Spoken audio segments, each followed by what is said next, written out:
an den Vertreterinnen und Vertreter der Ahmadiyya-Gemeinde, liebe Vereinsvertreterinnen, liebe Gemeindevertreterinnen, Gemeindevertreter.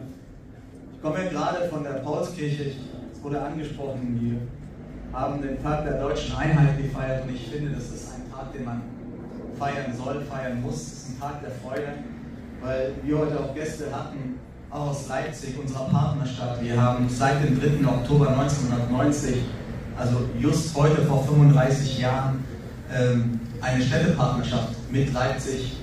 Und warum ist mir auch dieser Tag wichtig? Weil wir den Tag der deutschen Einheit feiern, aber wir feiern vor allem auch die Menschen, die friedlich auf die Straße gegangen sind, die die erste friedliche Revolution in Deutschland hier vollzogen haben. Und heute hat jemand so schön berichtet, die Machthaber haben mit allem gerechnet, aber nicht damit, dass die Menschen mit Kerzen, mit dem Gebet und mit den Worten auf die Straße gehen und vor allem mit dem Drang nach Freiheit und nach Einheit. Und es zeigt, dass, das ist ja ein Stück weit auch das Motto der Ahmadiyya-Gemeinde, die Liebe, der Drang zur Freiheit, der Drang zur Einheit, das Gemeinsame Berge versetzen kann, beziehungsweise Mauern fallen lässt. Und das ist etwas, was heute eindrücklich dargestellt worden ist, auch in der Paulskirche. Wir hatten danach nochmal ein großes Fest, auch heute Abend. Dazu darf ich Sie natürlich auch einladen auf dem Römerberg. Wir haben dort eine wunderbare Animation um 20:30 Uhr auf der Fassade des Römerbergs. Wir waren damit letztes Jahr in Leipzig. Und das ist ein Film, der auf der Fassade des Römers laufen wird. Die Geschichte der Demokratie, die Geschichte der Freiheit und der Einheit darstellt. Und dann ist es mir eine Freude, heute hier bei Ihnen in der Nur-Moschee zu sein und einige Sätze zu Ihnen sagen zu dürfen. Der Tag der offenen Moschee ist längst ein fester Bestandteil des Kalenders in unserer Stadt. Es ist eine Einladung zur Begegnung. Ich bin froh, dass auch Nachbarinnen und Nachbarn da sind.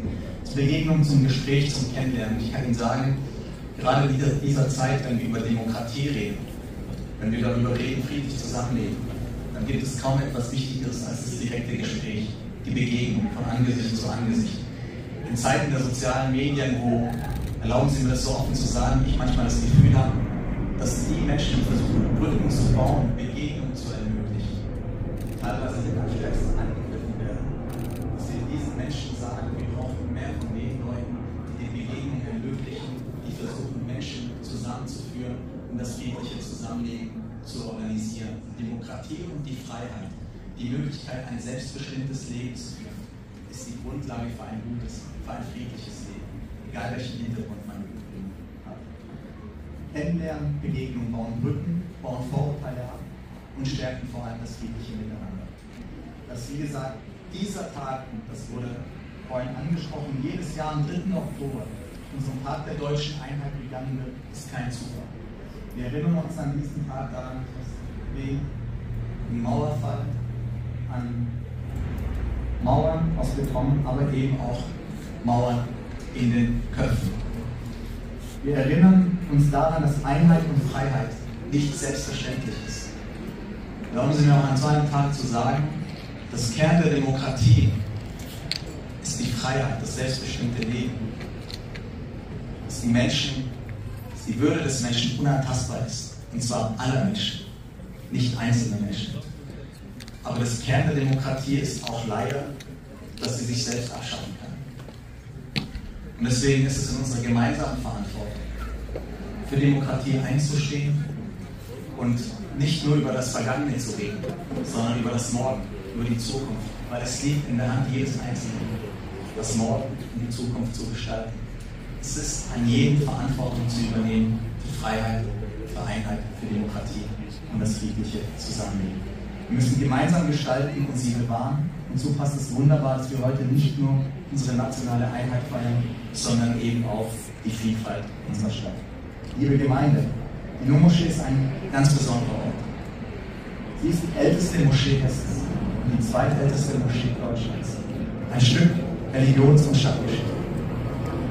Und sie ist zugleich ein lebendiger Ort, der mitten in Frankfurt verankert ist. Vieles wissen vielleicht auch, war für mich zumindest neu, dass hier schon Persönlichkeiten von Weltrang zu Gast waren. Unter anderem, das wusste ich tatsächlich lange nicht, Muhammad Ali, der große Box-Champion und Weltbürger, der bei einem Aufenthalt in Frankfurt in dieser Moschee gebetet hat. Das zeigt letztendlich die Ausstrahlung, beziehungsweise welche Ausstrahlung dieser Ort weit über die Stadt hinaus hat. Und wer Frankfurt kennt auch die Amalia-Gemeinde. Man begegnet den Dialogaktionen mitten auf der Zeit, man läuft beim Charity Walk im Nidderpark mit oder man sieht Cleanup-Aktionen zum Neujahr. Warum erwähne ich das? Erwähne ich, weil sie fester Bestandteil unserer Stadt sind, verankert und verwurzelt in der Mitte unserer Stadt. Eine Gemeinde, die lebt, was sie predigt, Verantwortung übernehmen, Brücken bauen und die Stadt mitgestalten. Meine Damen und Herren, seit Juli steht ein neuer Vorstand an der Spitze der Frankfurter Gemeinde. Der Vorsitzende Abdul Halim Bati, ein echter Frankfurter Bub, der schon viel Verantwortung übernommen hat und weiß, was die junge Generation bewegt. Unterstützt wird er von einem engagierten Team, auch von den Geistlichen, die für das einstehen, was er erwähnt hat, die Dialogorientierung und die Weltoffenheit, die Geistlichkeit. Ich gratuliere Ihnen allen herzlich zu Ihrer Wahl und wünsche Ihnen viel Erfolg. Jung, verankert, verantwortlich. Das ist ein starkes Signal und es zeigt, wie sehr die Ahmadiyya-Gemeinde in dieser Stadt zu Hause ist.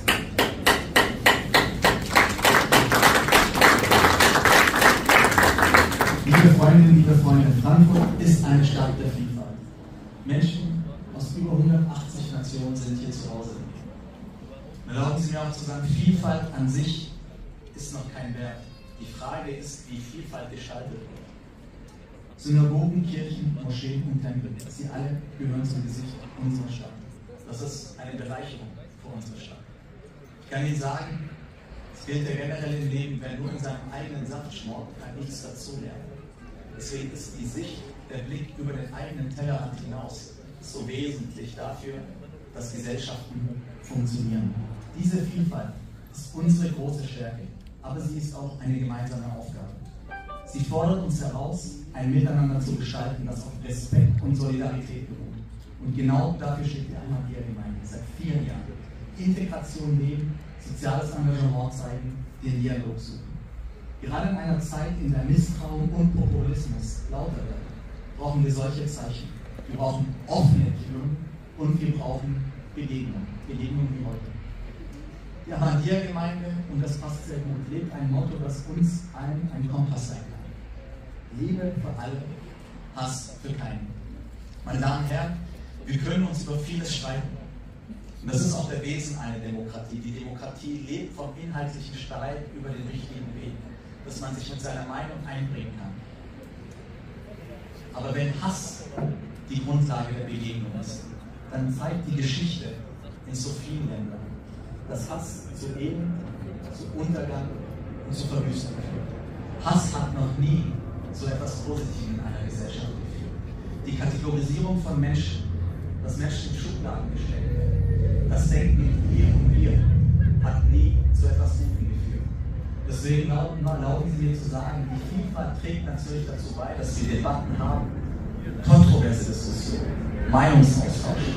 Man muss sich auch nicht immer einer Meinung sein. Aber wir hinterfragen nie den Menschen in seinem Menschsein. Weil die Werte, die dieses Land so groß gemacht haben über Jahrzehnte, die Freiheit, die Menschenrechte, dass wir, wie gesagt, die Menschenwürde als unantastbar begreifen, und zwar für alle Menschen.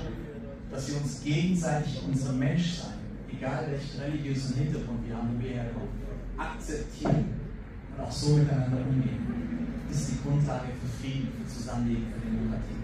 Es erinnert uns daran, dass Respekt nicht bedeutet, Unterschiede zu verschweigen, sondern ganz im Gegenteil. Ich bin jemand, der sich auch wünscht zu sagen, offen, ich bin ein Freund der offenen Worte, offen miteinander zu sprechen, nicht zu schweigen, sondern auch anzuerkennen, dass wir durch die Debatte auch gemeinsam zu einer Verantwortung beitragen können in unserer Stadt und in unserem Land.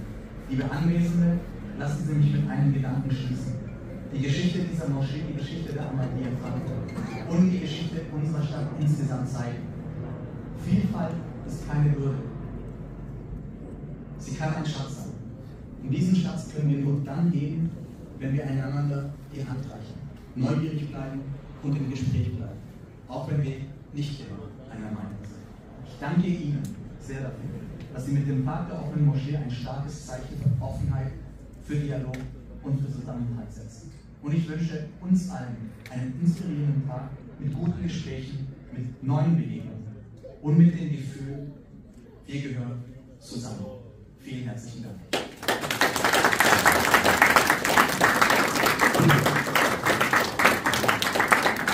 Gemeinsames Engagement für unsere Stadt ist. Also vom Dress her passe ich nicht ganz auf die Bühne, aber das hat mittlerweile auch Tradition, dass die Ahmadiyya Muslim Jamaat, also die Radler mit Muslime für Frieden, Liebe für alle, Hass für keinen, seit vielen, vielen Jahren jetzt also auch an diesem Tag dabei sind. Normalerweise ist die Tradition immer 10 Moscheen im Frankfurter Raum zu besuchen. Das kann man hier machen, 140 Kilometer ungefähr. So weit sind wir schon an dem Training. Und das heißt, die Frequenzen der Moscheen sind sehr kurz. Ja? Da hat man 110 Kilometer. Problem ist, man muss ganz viel essen, wenn man 10 Moscheen besucht. Das ist manchmal das Problem, man kommt schwerer an, als wie man losgefahren ist. Ja, vielen Dank, Herr Meier, für diese wunderschönen Worte, die immer wieder inspirieren, also tiefer in die Geschichte einzusteigen, weil wir sind irgendwie, habe ich das Gefühl, schon so ein bisschen an dem Scheideweg.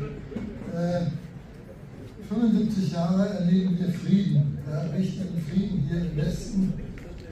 Natürlich hat es drumherum immer schon Kriege gegeben, die sind immer näher gekommen, die sind so nah, dass sie ausbrechen können zu dem Dritten Weltkrieg, zum Dritten Weltkrieg, ja, das Dritten Weltkrieg, an die Dritte Welt gedacht. Und das Oberhaupt der Gemeinde, der jetzige Kalif, der 5. Kalif, hat seit 20 Jahren vor dieser Gefahr gewarnt. Und jetzt sind wir in so einer Situation.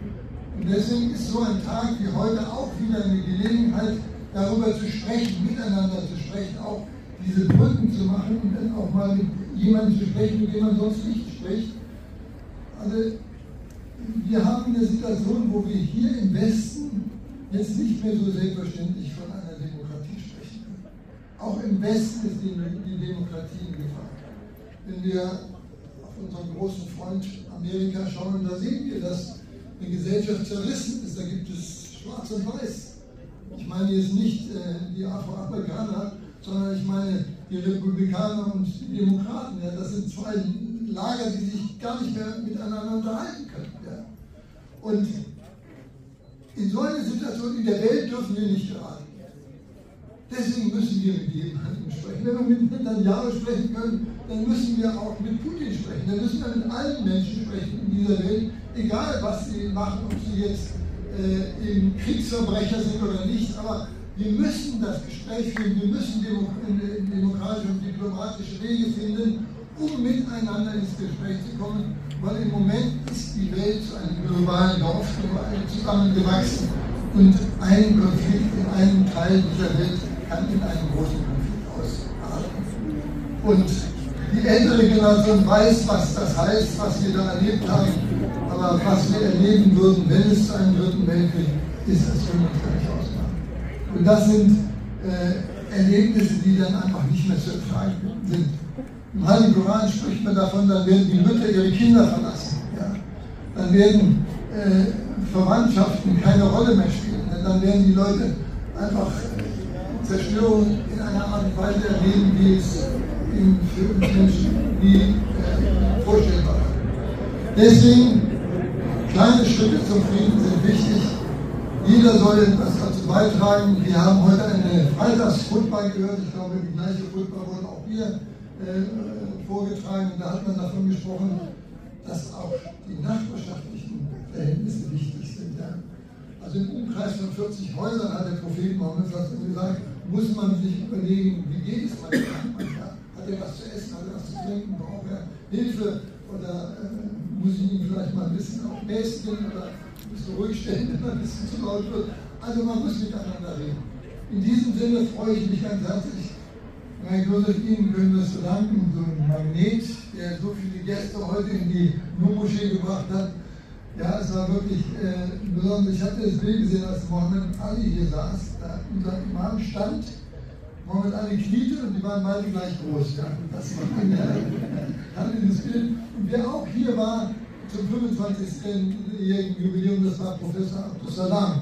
der erste Nobelpreisträger, der Muslim, der einen Nobelpreis bekommen hat, der war auch hier und hat die Nur-Moschee damals besucht und hat das inkognito gemacht, weil da gab es so viele Gesellschaften, die ihn auch als Sprecher haben wollten, aber er ist nur zur Nur-Moschee gegangen und hat uns hier besucht.